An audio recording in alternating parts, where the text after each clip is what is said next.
It's so awesome to have this community of awesome people that grown into this awesome thing. It's really cold. I'm just out here with no clothes on. All right, here we are outside this time. Thought I would try something different. It's a nice day. It's not freezing cold outside. There's a little bit of sunshine poking through the clouds, so I thought some natural light would be nice. And also, I brought the microphone out. I've been trying to step up my audio recording game, and so I thought I would try it with a microphone this time versus trying to use my phone audio.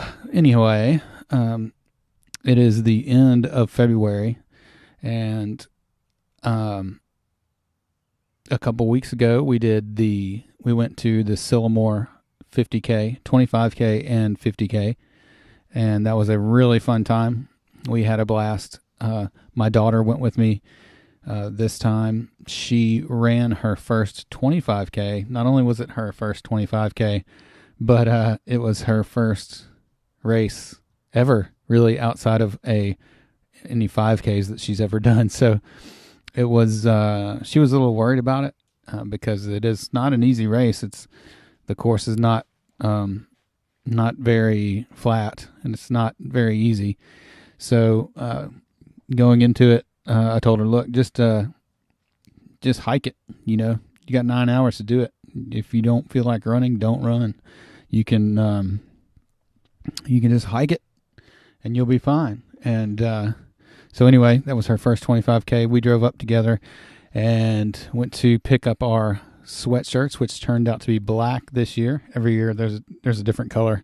You get a nice hoodie, and you never know what the color of the hoodie is going to be until you get to pick up your sweatshirt. So there's always some chatter amongst travelers what color the sweatshirt is going to be when you get there. So it's kind of cool. So my daughter and I, Abby and I, went, checked in, got our sweatshirts, and then made our way to the cabin that we were supposed to be staying in.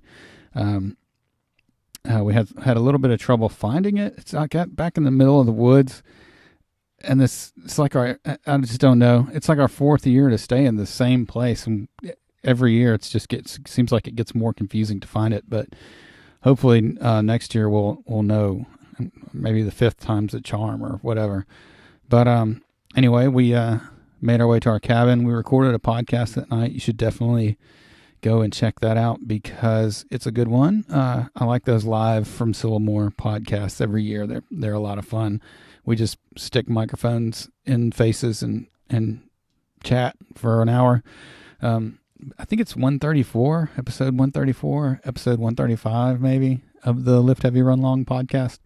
You definitely need to go check it out. But anywho, we recorded a podcast and then we went to bed, got up early to go to the race. Like I said, it was a good race. It was really pretty cold at the beginning, so we didn't do a whole lot of standing around at the starting line and socializing. We just kind of sat in the car with the heater on until about 5 minutes until 7 when the race starts, and then jumped out and got on our way. But again, Abby, it was her first 25K, so she started an hour later than I did. So I jumped out of the car, went to the starting line, and took off while she stayed in the warm car and waited for her race to start. She did very well. I was really not expecting her to do as well as she did because we had talked about, how challenging this race was, and she's never done a race before, and she doesn't know what to expect and all that kind of stuff.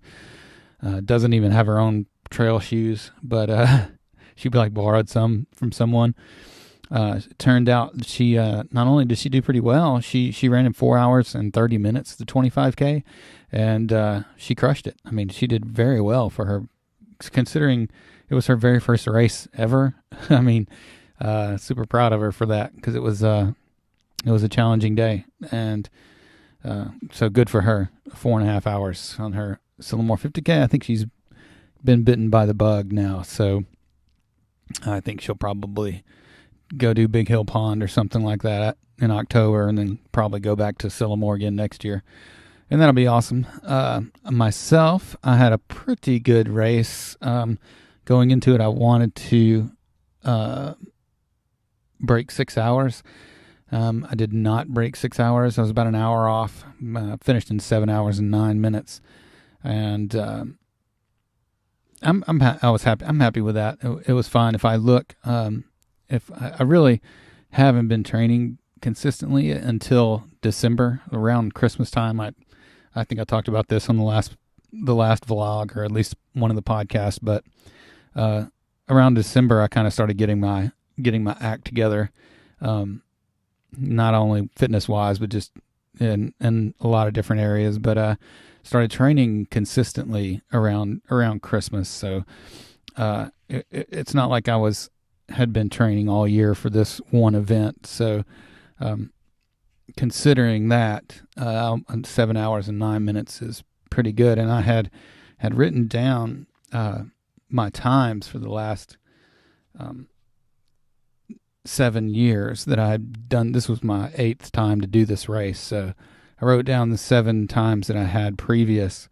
I think the first time was 6 hours and 42 minutes. And I think it was the second one. I don't have my notes here, but I think it was the second one that I ran in 6:03. And I was really trained. I mean, I had literally been training all year for it when I ran 6:03. But excuse me.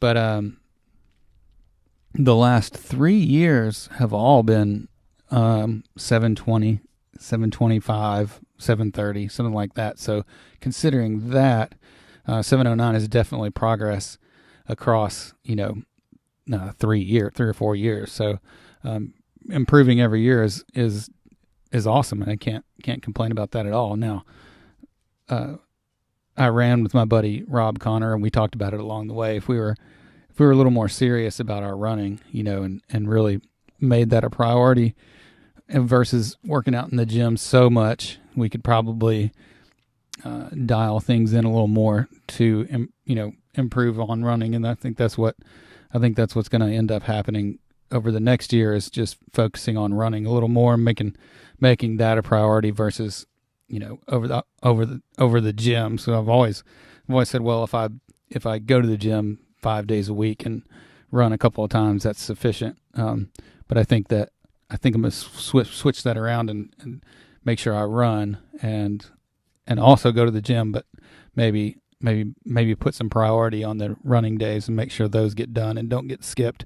Anyway, all in all, it was a good race, and really enjoyed it. I did have a couple of problems. I did something that I haven't ever done before here at this race, usually and never at any race, and that's fall down. So I had 2 pretty fantastic falls during this race on the way out. It's an out and back, so out about 16 miles and then back, or out about 14 and a half miles, to be honest, and then back. But I on the way out, one fall, I tripped up on a rock, and I was going down, and literally on my way down, I was thinking, like, do I try to catch myself or do I just go with it? And I just said, okay, I'm just going to go with it, and ended up toppling head over heels, like just did a complete barrel roll, landed on my back and started sliding down a hill. It wasn't a big hill, but I would just slap my hands down on the ground, and luckily it just grabbed 2 roots, and I was just like hanging on to these roots, and I was like, oh my gosh, am I okay? And my hat had flown off and was sitting over there next to me, and I was like, okay, I think I'm okay. So I got up and just put my hat back on and kept going. So that was interesting. Luckily did not hurt anything, I don't think.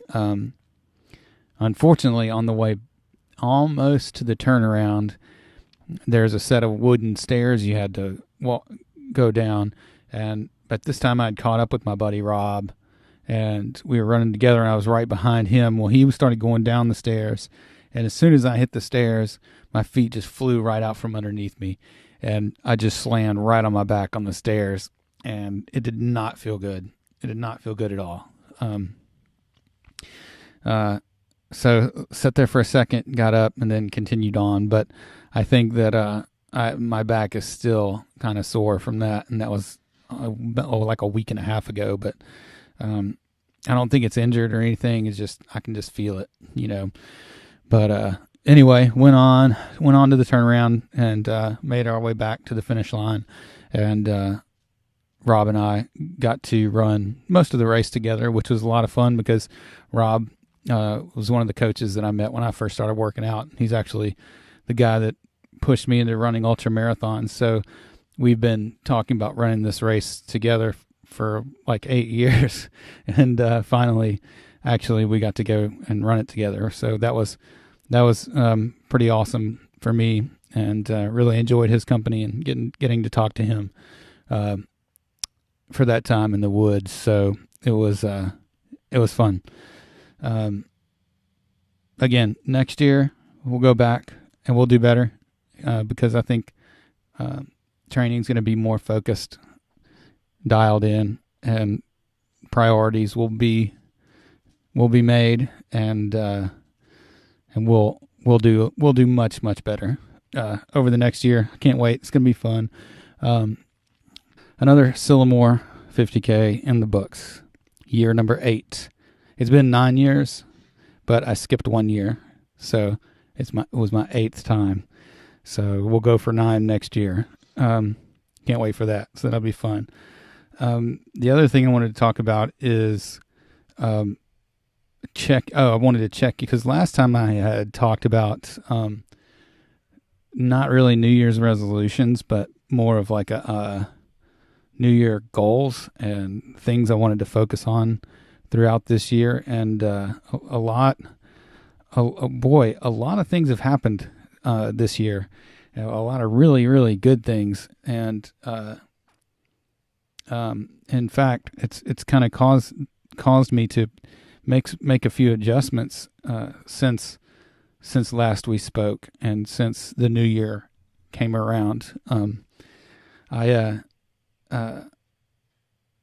I've had some really interesting experiences, and I think I'm just changing my focus quite a bit. And so a lot of the things that I wrote down on the new year that I wanted to focus on, some things and things that I was doing may change. I may dump some things and pursue other things, or focus on some other things more than others. And I'm sorry if there's background. They're putting a roof on a house across the street, and I'll try to edit it out, but maybe not. Who knows?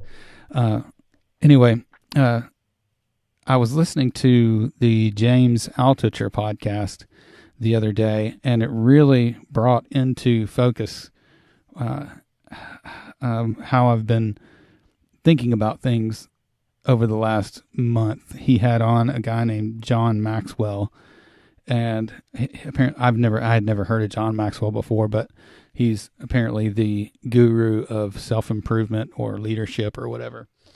And they were talking about, long story short, they were talking about adding value and leadership and how you should focus on, pretty much everything you do, think about, go at it from a point of view of how can I add some value to the situation. And that really struck a chord with me. And I've really been trying to focus on that over the last few weeks. And, or actually the last week. I mean, it's a relatively new podcast, I think, but it just kind of went right along with what I've been thinking about since the new year.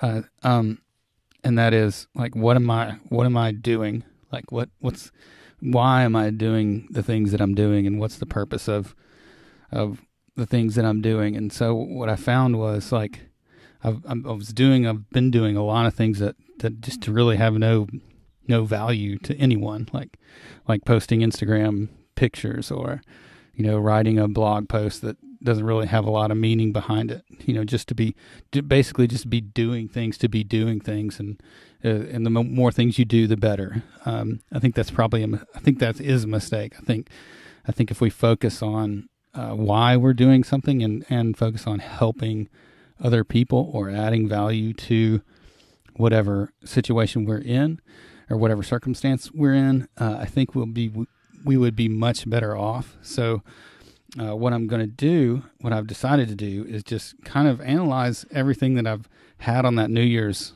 goal list, and say, well, what is it? Why is it that I'm writing this thing, or why is it that I'm taking this picture, or what is it about, this project that needs to be done? Something that I want to focus on, just putting things out there that are of value to people. And so that's where I've kind of shifted. So that means a lot of the things that I wrote down may fall to the wayside a little bit. I may not be writing as much or recording as much or not doing as much stuff, but the things that I want to do and the things that get done will be more meaningful. If that makes any sense to you, hopefully it does. And part of that is a new podcast that I started called the Find My Way podcast. And I don't think I've talked about it on the vlog very much at all, but I think it's going to be really good. I think the idea is good. I launched the intro podcast this week to get things going on iTunes and Stitcher and all that, just to make sure it's out there before I try to release an official episode. So I've got probably half a dozen, 6 or 8 people already on the schedule to do episodes with. So I'm really excited about it, and I think it's going to be very good. But again, it goes back to the reason why I'm doing it is because I want to. I'm very interested in people's success and how they got to where they are and the things that they changed and did to get where they are. And I think that has value to listen to those stories and get those stories out there, and we can all learn from those kinds of things. So I think it's important for me to focus on that. And so you'll probably see some of those interviews get posted on this vlog. I think what I'm going to try to do is record the audio for the podcast, and these are all going to be via Skype or some other technology if I find something better, but probably will record the video as well and stick those on this vlog just so they'll have some more exposure. But I think that's going to be fun. So go look for that Find My Way podcast. It's on iTunes now, and be watching for the first episode. It'll be out soon. As always, make sure you're hitting the Lift Heavy Run Long community Facebook group and reading the blogs on the website and sharing that we have an app. It's all good. The app is very helpful. Speaking of adding value, there's a lot of value in that app, and there's a lot of value on our website, a lot of value in our Facebook community. So there you go. I will talk to you next time. I don't know if I'll get to be outside or not. I'm going to pause because my computer is ringing. I'm going to have to cut this out. I can't tell which. There it is. Okay, I'm back. So I will talk to you again next time. And so there you go. I will talk to you again next time.